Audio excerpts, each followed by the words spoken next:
एक लड़की अपनी माँ से बोलती है कि माँ, आप जब नहीं होती हो तो जो पड़ोसी अंकल हैं वो मुझे कुछ ऐसा खिला देते हैं, कुछ ऐसी दवाई, कुछ ऐसा खाने में खिला देते हैं जिसको खाने के बाद में शरीर में अजीब सी हरकत होती है। कुछ करने का मन करता है, किसी से बातें करने का मन करता है। ये सब हरकतें मेरे अंदर होती हैं। माँ से बेटी बोलती है तो माँ बोलती है कि ये तो बहुत खतरनाक है बाजू वाले अंकल तो।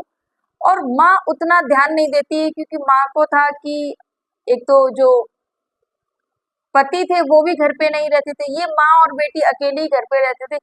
इस वजह से माँ ने इतना ध्यान नहीं दिया और माँ ने बोला कि आगे से कुछ दे तो मत लेना, ऐसा करके। माँ को नहीं पता था कि इतनी बड़ी कोई बात होने वाली है। तो क्या था ये पूरी सच्ची घटना। आप सभी को मेरा प्रणाम। मैं सरिता राठौर। फ्रेंड्स, वीडियो पर नए हैं तो प्लीज वीडियो को लाइक और चैनल को सब्सक्राइब जरूर कर देना। मार्च 2020 का ये वाक्य है फ्रेंड्स।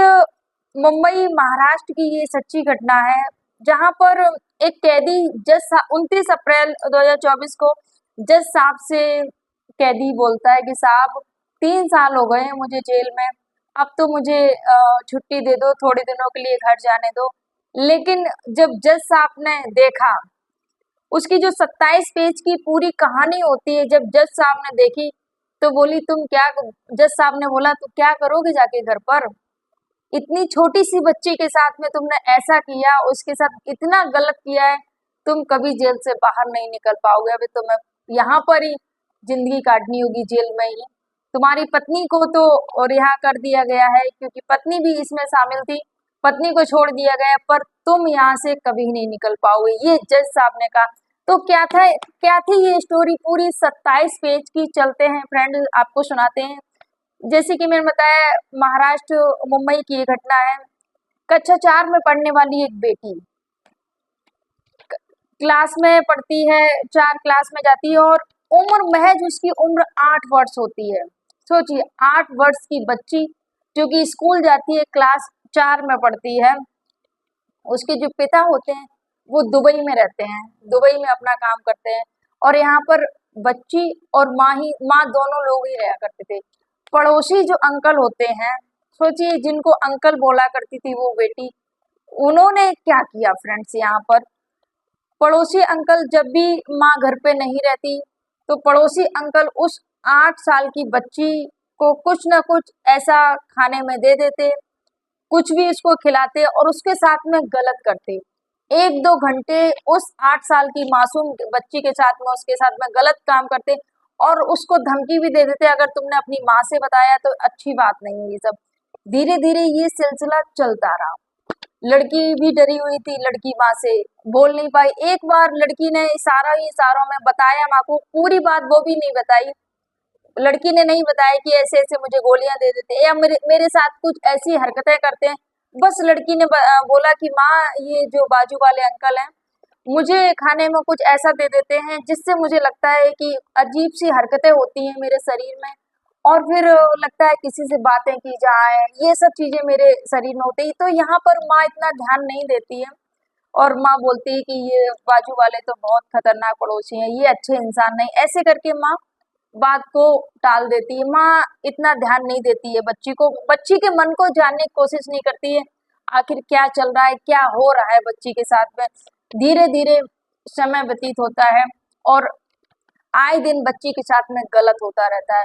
धीरे बच्ची जब 8 साल की थी, जब से हो रहा था, बच्ची 9-10 साल की हुई, उसके साथ में लगातार जब भी उस पड़ोसी अंकल को समय मिलता उस लड़की के साथ में गलत करता, उस लड़की को गोलियां देता, उसके हार्मोन्स और वो सब चीजें, जब वो इस टाइप की जब वो दवाई देता तो लड़की के शरीर में अजीब सी हलचल होती, उसके हार्मोन्स बढ़ जाते और एक उत्तेजना उसके शरीर में उत्पन्न होती और उस लड़की का शरीर जो उम्र के हिसाब से कुछ ज्यादा ही बढ़ रहा था, जैसे कि उम्र होनी चाहिए बच्ची की उससे ज्यादा ग्रोथ उसका शरीर कर रहा था, उस बच्ची का शरीर। माँ यहाँ पर कुछ नहीं समझ पा रही थी आखिर क्या। धीरे धीरे समय व्यतीत होता है, लड़की 8-9-10 साल की बच्ची होती है। उस बच्ची को एक बीमारी, क्योंकि बहुत ज्यादा समय नहीं हो पाता है, हर दिन कुछ समय ही छोड़ के, जब भी माँ नहीं रहती, हर बार वो यही करता। जो पड़ोसी अंकल होता है, लड़की को दवाई कुछ ना कुछ खिला के दवाई खिलाता, और उसके बाद में जैसे मर्जी आता उसके साथ में वो संबंध बनाता था। 8 साल की बच्ची, धीरे धीरे वो बच्ची बढ़ती, उस बेटी को बीमारी हो जाती निम्फोफेनिया नाम की। शारीरिक अंग जो विकसित होने वाले होते हैं वो सब विकसित हो जाते हैं, और उसको निम्फोफेनिया नाम की एक बीमारी हो जाती है। ये बीमारी उसको लग जाती है, ये जो उसको जब ये बीमारी लग जाती है, लत लग जाती है उसको सेक्स की, क्योंकि उसके साथ में जो उसको गोलियां दी जाती थी, उसको जो हार्मोन्स बढ़ाने वाली जो दवाइयां दी जाती थी, उससे उसको ये लत लग चुकी थी। अब जब धीरे धीरे समय व्यतीत होता, वो लड़की फिर इस चीज की आदी बन गई थी, कि अब उसको लगता कि हाँ कोई ना कोई होना चाहिए। अब वो खुद उस अंकल का इंतजार किया करती थी कि हाँ वो आएंगे, और ये सब चलता रहता। धीरे धीरे लड़की बड़ी होती रहती है, और इस बीमारी से वो लड़की ग्रसित हो जाती है। जब ग्रसित हो जाती है, तो फिर जब वो 17 साल की वो जब बेटी हो जाती है, तो वो एक लड़की के साथ में भाग जाती है। इससे पहले मैं आपको बता दूं, ये जो पड़ोसी अंकल जो हरकतें उस बच्ची के साथ में कर रहे थे, वो जो पड़ोसी अंकल की जो पत्नी थी, उन्होंने एक दिन इनको देख लिया ऐसी हरकत करते हुए बच्ची को। फिर भी वो आंटी ने कुछ भी नहीं बोला कि तुम ऐसा क्यों कर रहे, क्यों नहीं, बल्कि विरोध नहीं किया। और भी बहुत बार उसी आंटी के सामने उस बच्ची के साथ में उस अंकल ने गलत किया। सोचिए, यहाँ पर ये चलता रहा, और 17 साल की जब वो लड़की हुई, क्योंकि उसको ये बीमारी हो गई थी, उसको ये लत लग गई थी। उसके बाद में वो एक लड़के के साथ में जब भाग जाती है, जब लड़की घर से भाग जाती है, तो अपनी माँ माँ ने कॉल किया अपने पति को कि ऐसे ऐसे करके बेटी घर से भाग गई है। तो जब दुबई में जो पति था वो तुरंत यहाँ भारत आए, और मुंबई आए। उन्होंने थाने में जाके गुमशुदगी की रिपोर्ट लिखाई कि ऐसे ऐसे करके मेरी बेटी घर से भाग गई है। जब उन्होंने रिपोर्ट लिखाई, तो उन्होंने थाने में जब पुलिस वाले बोलते हैं कि ऐसा करते हैं कि बेटी आपकी गई है, उससे पहले मुझे उसके घर से ही शुरुआत करनी होगी, छानबीन करनी होगी, आखिर क्या है क्या नहीं है। वो घर पर आते हैं, उसके कमरे की तलाशी लेते हैं आके।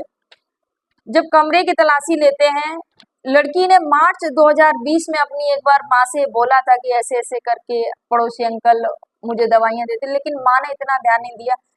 जब उसके बाद जब लड़की भाग जाती है, मई 2021 में 17 साल की होती है, और वो एक लड़के के साथ भाग जाती है। तो उसके बाद में जब पुलिस आती है और पुलिस को डायरी मिलती है, लड़की ने डायरी में 27 पेजों में लिख रखा था। लड़की हर दिन की एक एक बात डायरी में लिखा करती थी।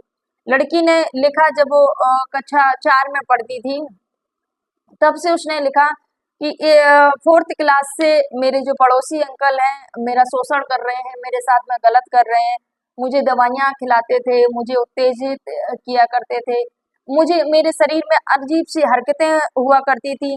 और ये सब चीजें जो पड़ोसी अंकल की जो पत्नी थी उनको बखूबी पता था, और ये सब मेरे साथ में जो चल रहा था, ये सबके जिम्मेदार ये पड़ोसी अंकल हैं। और अब मुझे इस कदर लग चुकी है कि मैं अब रह नहीं पाती हूँ इसके बगैर। उस लड़की ने इस डायरी में बयान किया कि मुझे इसकी लत लग गई, अब मैं रह नहीं पाती हूँ, मुझे इतना स्ट्रेस होने लगा कि मैं सिगरेट भी पीने लग गई। सिगरेट पीती थी स्ट्रेस कम करने के लिए, पर सिगरेट से भी मेरा स्ट्रेस कम नहीं होता था। उस लड़की ने पूरी अपनी दास्तां उस डायरी में लिख रखी थी।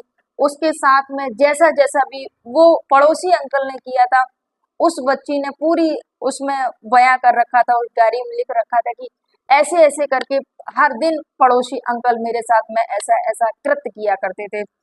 उसके बाद में जैसे ही डायरी मिली, तो पड़ोसी अंकल होते हैं उसको अपराधी को गिरफ्तार किया, उनकी पत्नी को भी गिरफ्तार किया, दोनों लोगों को गिरफ्तार कर दिया गया और उनको जेल भेज दिया गया।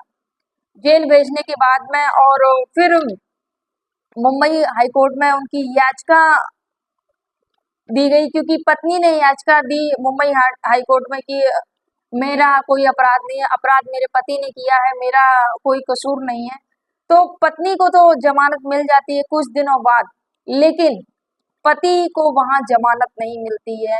और जब पति को जमानत नहीं मिलती, पति बोलता भी है जज साहब से कि बहुत दिन हो गए हैं, अब मुझे जमानत दे दीजिए, कुछ दिनों के लिए जाने दीजिए, लेकिन यहाँ पर मना कर देते हैं कि नहीं, क्या करोगे जाके, तुमने इतनी छोटी सी बच्ची की जिंदगी बर्बाद कर दी। फ्रेंड्स, ये सत्य है, क्योंकि 8 साल की बच्ची के साथ में इस पुरुष ने इस हद तक गलत किया कि शायद आप सोच कर भी आपके रोंगटे खड़े हो जाएंगे, कोई पुरुष इतनी हद तक गिर सकता है।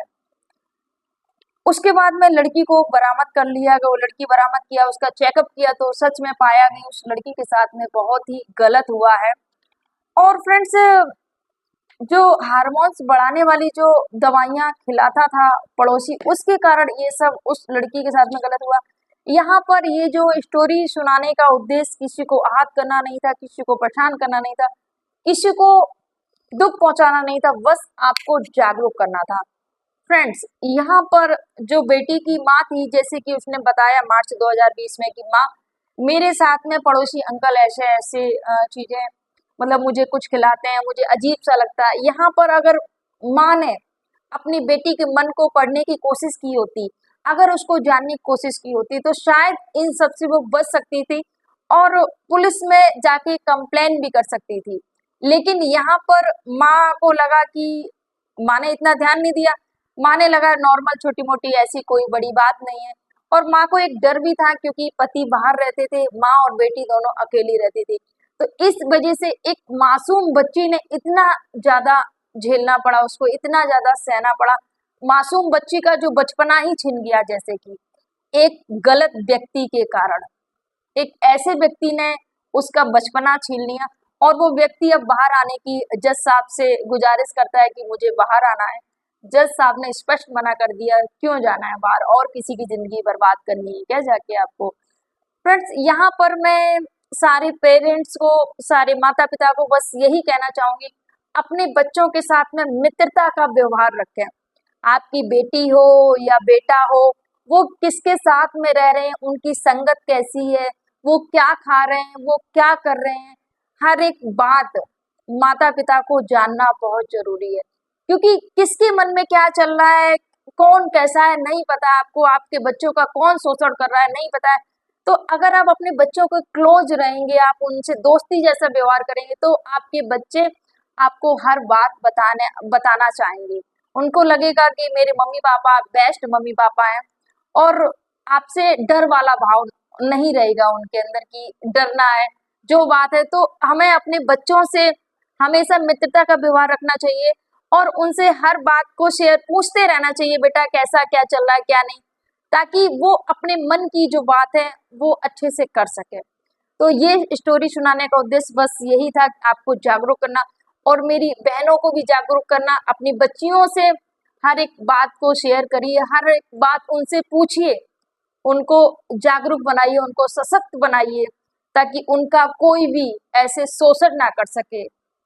तो फ्रेंड्स, आप सभी को मेरा प्रणाम। आपके क्या कमेंट है इस पर आप भी अपने कमेंट जरूर करिएगा। फ्रेंड्स, जय हिंद, जय भारत, जय सिया राम।